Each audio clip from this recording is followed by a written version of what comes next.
Colts owner, Jim Irsay, had a interesting statement. He made an interesting statement, rather. Some may call it bold. But this is what he said in regards to the running back market. He said, NFL running back situation. We have negotiated a CBA that took years of effort and hard work and compromise in good faith by both sides.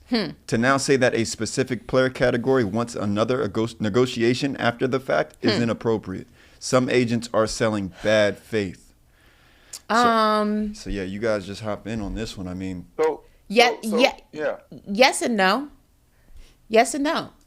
When Brandon and I had this conversation, when we were both in the studio, I believe this was last week, I said when I was on radio and the CBA first was proposed and it went through the voting process and around 500 players did not even bother to cast a vote, I remember specifically saying, whatever the outcome is, you do not have the right to be upset because you did not make your voice, you did not make your choice heard. Yep.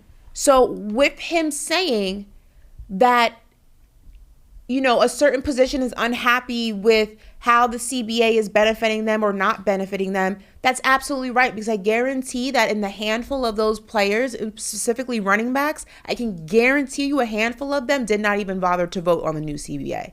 Yep. So while I can understand how it is frustrating about how running backs are treated, and I'm not saying that how they have been treated and disregarded in the NFL is correct. Definitely not saying that. I believe they're an intricate part of the offense. As a Cowboys fan, they have been an intricate part of my offense for my entire existence. But you do not have the right to complain about something that you did not care enough to cast the vote about. And the owners know, and Brandon and I spoke about this, I said the reason that the MLB and the NBA get things done is because those players stick together. They move as a unit. And the NFL has constantly fallen short when it comes to moving as a unit. It seems like it's every guy for themselves, and if it's not every guy for themselves, it's a small group of guys who stick together. Other guys have to be paid to support. Other guys have to be pushed to support. Other guys, listen, as long as I get paid and my family's taken care of, it's not my problem. And this is the result of that mindset. This is the result of saying it doesn't affect me, it's not my problem. Right. Let's throw that graphic back up there. Well said, Ashley. You know, first off, shout out to The Athletic. A lot of the information, you know, that I consume when it comes to sports is from The Athletic. I love what they've been doing over the last couple of years.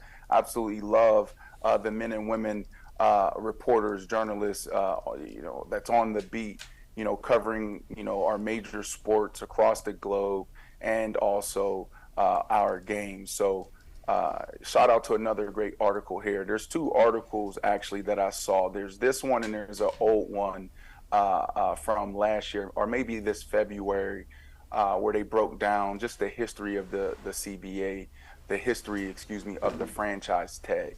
Now, I'll be quick here because I've talked about this several times and I think most recently this week. All right. The franchise tag was created in 1993. We were approaching our fourth collective bargaining agreement. Okay, some of this information I got from another article from The Athletic. All right, we're approaching our fourth CBA. Players, our association that you were just talking about, Ashley, wanted to introduce free agency. What ended up happening was Pat Bowlen, rest in peace, the then owner of the Denver Broncos, phenomenal owner, jumped on his private plane right out of Aurora, Colorado, and flew to probably Teterboro, if Teterboro existed, okay, in 1993. Fact check that for me, Woo. Landed in Teterboro. That's right outside. That's in Jersey. Probably took the Holland Tunnel or maybe the Lincoln Tunnel. Maybe he went over the George Washington Bridge. Hell, I don't know. But he made his way to Park Avenue, okay, the NFL headquarters. Stormed in the office and said, listen, I am not signing the CBA because I'm not losing John Elway. So this franchise tag is actually nicknamed the Elway Rule. Initially, okay, and again, I repeat, I've been saying this for a few months. Initially, this Elway rule, this franchise tag was created so organizations can have more time to negotiate long-term deals with their franchise players and their star players. Fast forward 15, 20 years, they have taken this franchise tag, flipped it on his head, and used it, and is now using it as leverage to keep guys on short-term deals. So if production slips or if they get injured, they no longer have to invest in them.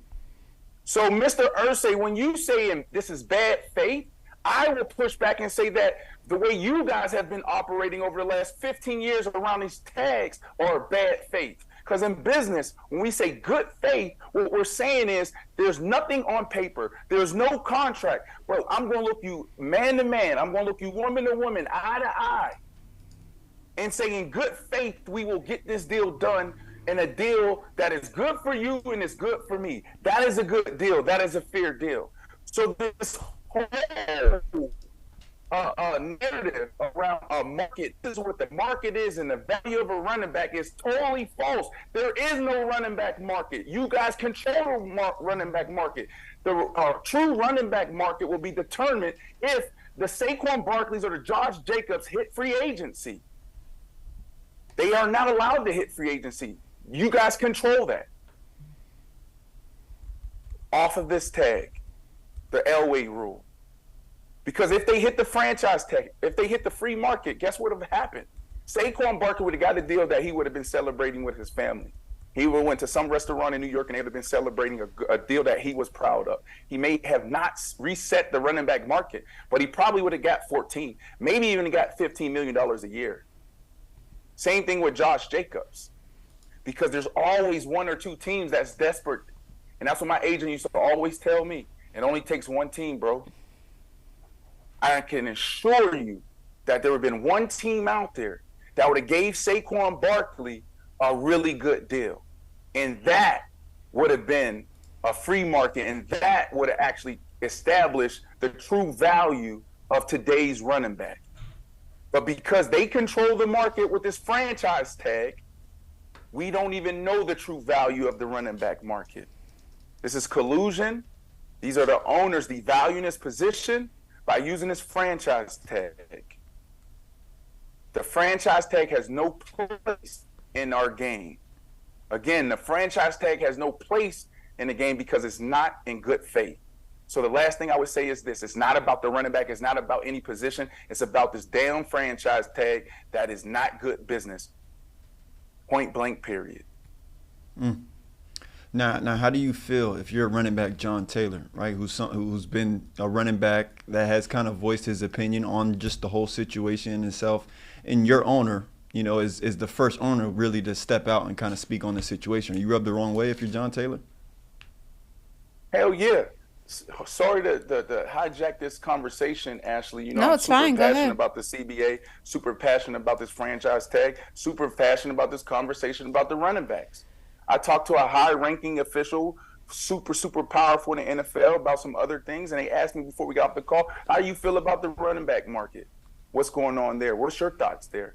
And I said, listen, I can understand that the game has evolved, and I understand that nowadays you have to be an Alvin Kamara or a Christian McCaffrey to get your money. I get that. The problem is not that. The problem is more so this tag, right?